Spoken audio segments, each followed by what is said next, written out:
Hey, Hi, come on. How you doing? I'm great. How you doing? Pretty good. Let me swap this around. Hold on a sec. As great as it is to look at your desk. Oh, there's your face. Hello. There I am. I haven't seen you in months and years, I, probably. Actually, I saw you in I think it's been recent. I think it's been years at this point. Great. Good So, years. I love it. and, Yeah. how's it going in Maine? Good. It's like really hot all of a sudden. Like it gets hot now in the summer. It's summertime, so it gets like hot. And Yeah. which is kind of I guess, on theme. But yeah, yeah. Well, So it's good to see you. I think we can start now. A minute short. So let me see if maybe I'll wait another minute in case people yeah, are give it a minute. joining. Um, give it a minute. I like your background with the books Yeah, like here. Is that's that actually my is that bookshelf. your actual background? No, no. Um, My desk is like over here, and like so like when I'm on work calls, like it's like you can get this way, and like of course there's like a picture of like a sailboat and stuff because of course like New England, right? But yeah, so like that goes that way. But I was like I figure I need like an academic looking background behind me, and no. I feel like I need to do this. I need to get on the like my background is, as you saw before I actually have to swap it right. It's literally just a mess. It's an absolute mess of just wires and components. There are some books. It's just a mess. I love it. All right. Okay, here we are. It's 12 o'clock. Let's start this. 12 This o'clock. is I'm going ready. from 12 to no longer than 1, but I think it'll probably be about 45 minutes for everybody watching. I'm David Legier of Woodhall Press, and I'm joined today by Nick Mancuso, author of Fever. Now, Nick, tell us a little bit about who you are and what Fever is about. Yeah, sure. Well, first of all, it's so great to be here. It's so funny doing all these things like this. It's like so odd, but anyway, so I'm a writer and essayist. I live in Maine. I went to school with Dave, and a long time ago. And so Fever, which I have a copy I can hold up as I talk. Isn't that nice? I can actually like hold it. Fever is a novel, obviously, about suburban Connecticut and a perfect suburban Connecticut suburb where everything is absolutely perfect on the surface. And as we all know, when places are perfect like that, very often they are not. And so Fever is actually the story about a summer where there is, it's over the course of 1 month, really, when it's so hot. And over the course of this one summer, these four people's lives intersect and collide and smash into each other and with devastating consequences. So tragedy abound. Yeah, that's kind of it's not really a good way to describe it, but it is what it is. It's a good way. So, what I'm always curious about, right, whenever I read a proposal, when I came across Fever, it's the inspiration behind the main characters, right? What drives us? What inspired these, four main characters of yours? Yeah. So first of all, this whole place is, you say, everybody always says like, write what you know, right? And so I'm from, a very perfect Connecticut suburban town. Dorset, Connecticut in my book is not Madison. It could be, but it also could be New Canaan and Glastonbury and everything. The four main characters, we follow two men and two women. It's I think all of them are pieces of myself. So we'll just, I guess, go in order. Neil is a early 30-something who's lost in his sense of direction. His father passes away early on in the novel. He wasn't particularly close to him, but he sort of is experiencing loss and feeling what that feels like and trying to deal with sort of a breakup that happened a couple years before. Amanda is a white woman, and I'll talk more about this in a minute, who is trapped in a really difficult marriage, which on the surface she works so hard to make everything seem like it's good and everything is like positive, but the reality is it's actually really dysfunctional and frankly deeply abusive. And then there's Carla, who is a woman of color who has moved to this neighborhood with her husband. She's got an exciting job teaching at Yale, so it does place it in Connecticut, and moves to this perfect suburban neighborhood. Writing her, so I wrote this book 5-6 years ago, and the world 5-6 years ago was different from the world today, and even different from the world of a month ago. And so I wanted to make sure that if I was going to tell a story that had at least a quarter of it follow a woman of color, then I did my research. So I spent 2 years reading fiction Mhm. exclusively by women of color.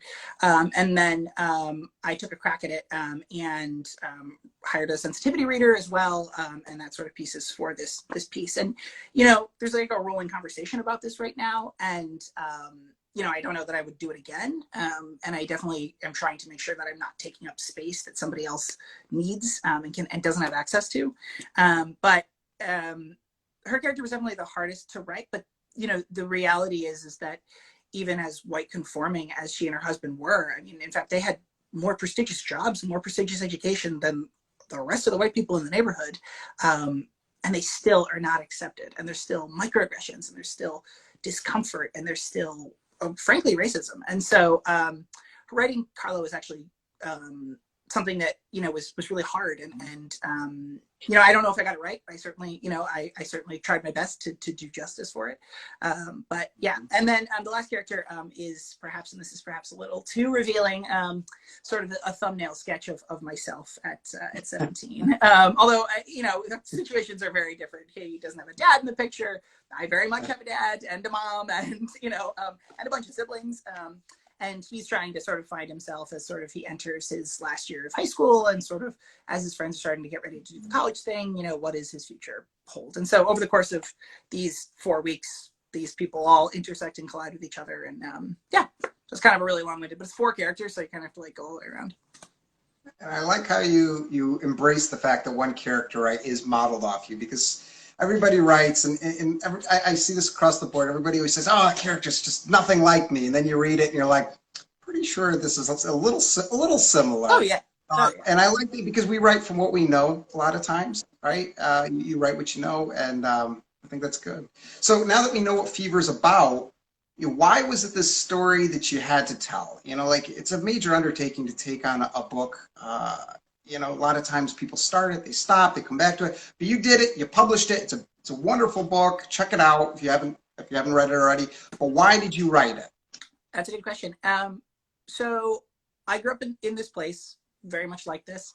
And the reality is that, I think a lot of these perfect suburban places have this this fallacy that this is an amazing place. And so I originally wanted to write sort of a noir novel, right? A traditional Mhm. noir, Chinatown, detective smoking in the rain type deal. But I sort of realized how that phrase, the term noir, can apply to a bunch of different pieces of fiction. And I can actually use a prop. Roxane Gay's novel right here, An Untamed State, is like a perfect noir novel. And it's not about detectives and crime fighting and, smoking trench coats in the rain. That's not. And so noir is sort of something that you take something that should be very beautiful and render it very darkly. And so, these suburban neighborhoods are supposed to be these perfect places, but there's a lot of loss and there's a lot of tragedy and there's a lot of lies and hidden deceit and that sort of thing in these places. And so I wanted to sort of try and tell that story and sort of, because so growing up, I always noticed there was this big effort to always make sure that everything looked wonderful. And it's even part of my cohesiveness. I mean, and I'll be transparent with you. This is not my usual backdrop, but I want to make sure that it looks good for what I'm doing. So I put it in front of my bookshelf. It's like, this is on a stool with like 5 books on it. I can show you guys later, but and because you want to make sure that, because perception is a lot of things. And so, that is a huge philosophy of these spaces. And so I wanted to make sure that I captured that, because I think, so it's funny because I was talking to someone and it just, I was in a work context and I said, yeah, so I'm from Madison, Connecticut. She's like, I love Madison, Connecticut. And I said, you do? She's like, oh, what a perfect little seaside town. It's so beautiful and serene and bucolic. And it's just so like mellow and nice. And I was like, uh-huh.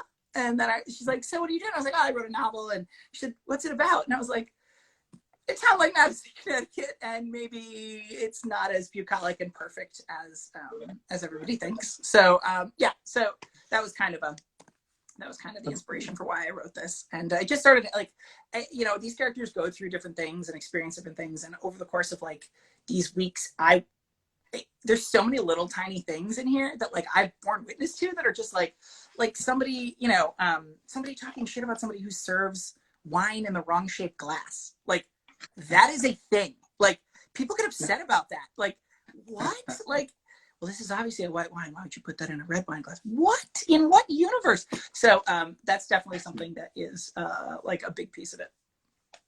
So I love that you talked about that, and you're a first-time author, and you've succeeded, right? It's so hard to break through, right? That's the entry point. I think even a lot of the people that are joining and watching are aspiring writers. Mhm. So, what was your tip? Like what advice do you have to get published, and what worked for you on your journey? Now, full disclosure, Nick was first published by Magnolia Press, which went on slightly a little harder times. And I said, Nick, we need your book. And I pulled it in. But you were originally published with Magnolia Press. So what was how did you do it? Like, what can you say to other authors out there? Yeah. So I'm going to recommend something absolutely terrible, which is get on Twitter. Twitter is a cesspool of awful and just the worst place full of terrible, terrible people. But I originally got my first offer because of Twitter. So on Twitter, there's these pitch contests, and so I wrote a pitch about Fever, and this is actually kind of a terrible thing that I shouldn't be telling you, Dave, but I'm going to. Is that a couple of years ago, I was pitching the novel that was my thesis from Fairfield, and wasn't getting a ton of success. Was getting some hits, and it was one of those pitch contest days. And so I was pitching that book and seeing what you do. And basically you write a tweet that sums up the entire plot of the book. You throw certain hashtags on it. And on certain days and times, people go through and they go through, agents and editors like it. And if they like the pitch, that means they want to see it. And so I was pitching this other book and I was having medium success. I was having okay, yeah, a little bit of success here, 3 or 4 hits. I was like, this is fine. And it was getting at the end of the day, it was 4:00 and I was in process of writing Fever. I'd had 3 chapters written. And I said, just as market research, let me just write a tweet, which is what you're not supposed to do. You're only supposed to pitch books that are done and ready to go. And so I was and I wrote one and I got 64 hits in 20 minutes. People wanted to read it. I was oh, wow, a lot going on. And then out of that, several people wanted to request the whole thing, which is hard to do when you haven't written it. So I called out of work for a week and just finished getting it out. And none of those people, obviously that didn't work out because it was not done and it was a first draft. And but then, a few months later, another pitch contest came up and the editor from Magnolia hit on it, and we started corresponding, and she liked it and said she wanted to make sure that she could get it. And I said, all right, then there you go. And then Magnolia, I think they were closing, they're going out of business. There was a bunch of, there was a bunch of pieces to it. And I was so grateful to get your call because, they weren't doing the kind of marketing I was hoping for. And there were a bunch of pieces. And so I was really, really excited to join the Woodhull family. And it's been awesome ever since. We joined up in December and I think it's been fun. I think it's, hopefully we've sold some books. I'm waiting for my first report. I won't get it for another couple of weeks, but I think we're doing okay.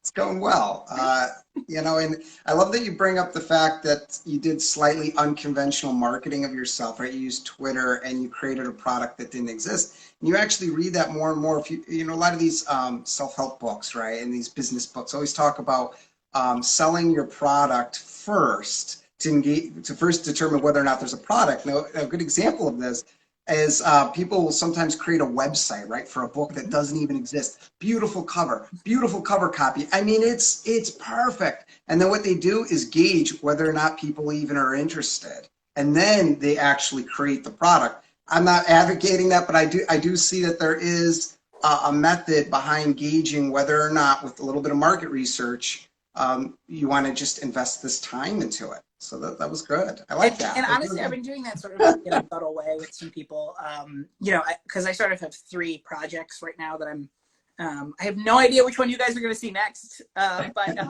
I do have sort of 3 projects right now that one is further ahead than the other 2, but and I'm kind of gauging as I talk to people. And the biggest thing, honestly, a thing that you can do that you shouldn't feel weird about is I talk to readers, like my friends who are like real readers, like people who like actually read a ton of things. And I float ideas by them. Like I was like, is this something you would read?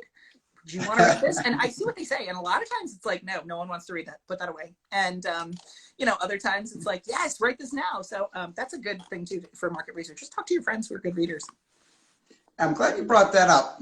How do you engage an audience during a reading, especially as you're online right now? So is there a technique, how do you keep readers invested? How do you engage the audience? How do you keep them present? Yeah. What's your thought on that? Yeah. So I've done a couple of events. We had our launch for this book at RG Julia, which was so much fun. And they're my favorite little bookstore. I love them.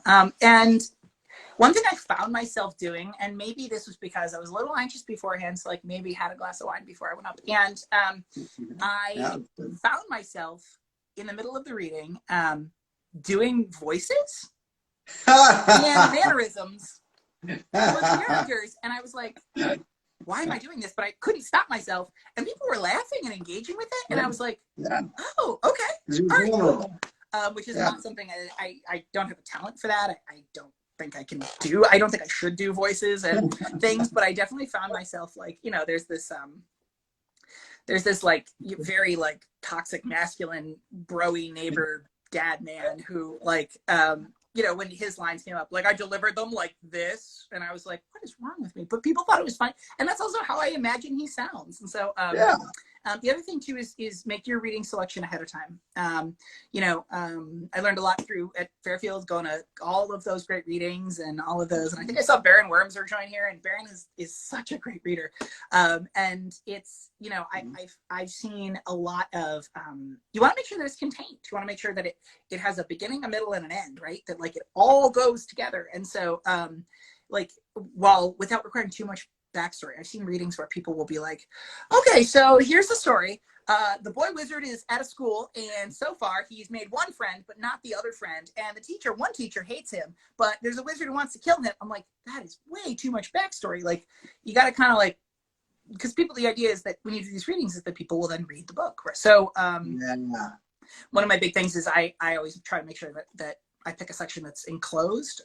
So, those of you who've read Fever and know it, I usually read Carla's section of the garden party, because we see this garden party a couple different times. We see it two different ways, because we have four narrators, so we can follow four people. And so always pick something that has like a beginning, middle, and an end, like a short story within the novel itself. Exactly, self-contained. Yeah. And I would add, when you're doing those impressions, you were vulnerable, and I think that actually seems to work really well.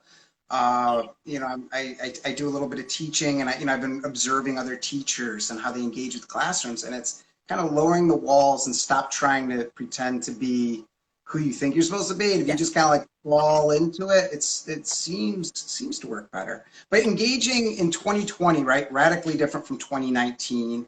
Do you have any marketing suggestions? Like, is Twitter still as valid? Are you finding Twitter still as valid in 2020? I'm seeing book trailer, little snippets using TikTok. Instagram obviously has taken off in a big way. What's your prediction for 2020 in marketing? I am not the right person to ask. If only we had an astrologer that we were friends with who could predict something for us. But anyway, I think she's watching. But anyway, I think, one of the things is that so I'm too old for TikTok, which I'm super grateful. Like, my neighbor has never too old. No. No. My neighbor has a 14-year-old daughter, and we were all sitting around the other night, and I said, well, I don't understand TikTok, and she goes, you don't have to. And I was like, this is all I need is like, thank you, teenager, for telling me I don't have to learn this. So I think TikTok, I don't know where that's going to go or what that's going to be, but I do think Instagram is also really good. Twitter is tough. I really don't. I recommend it, but I don't, because it is tough. There are a lot of.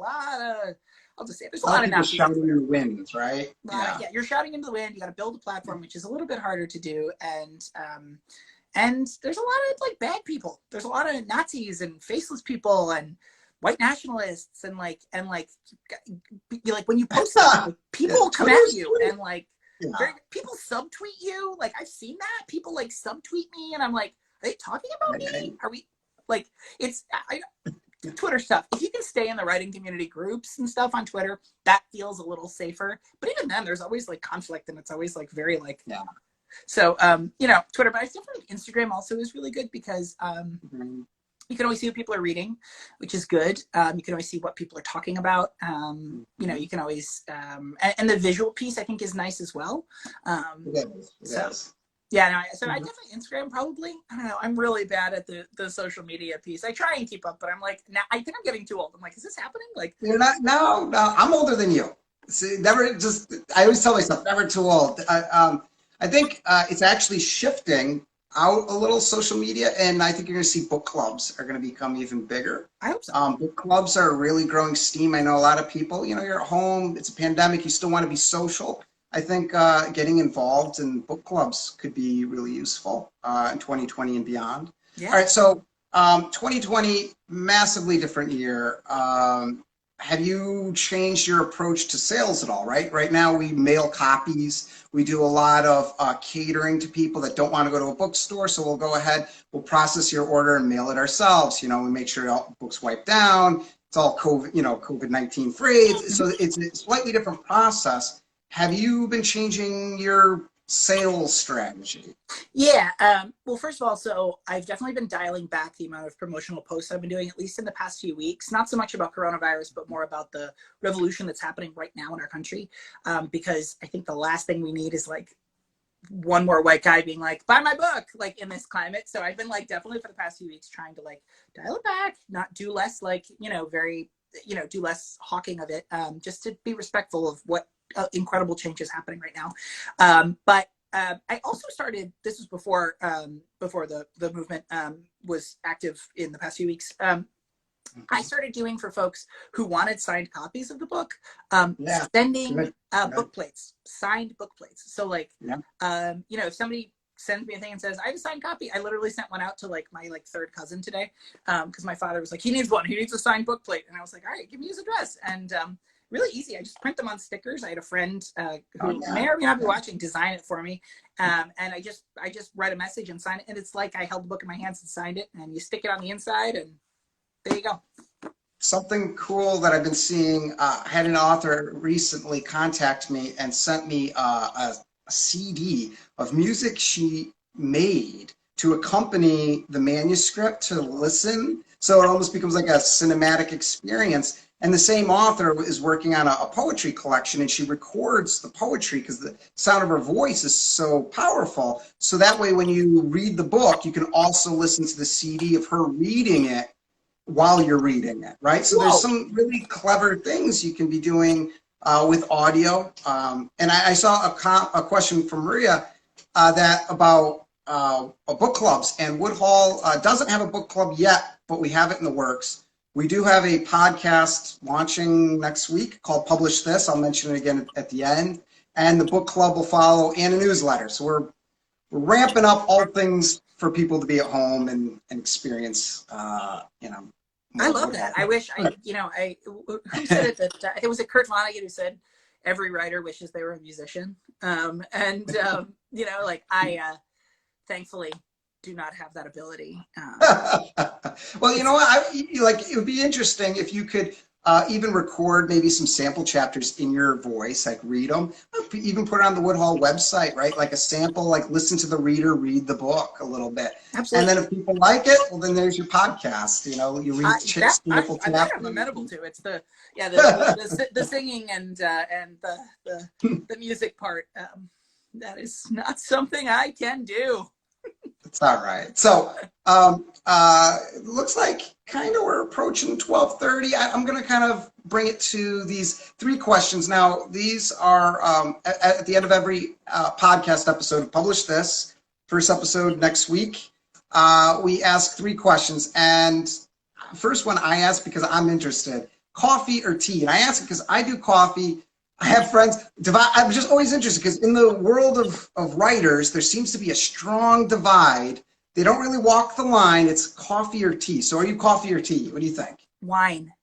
Wine. No. Take it right off. My poor body.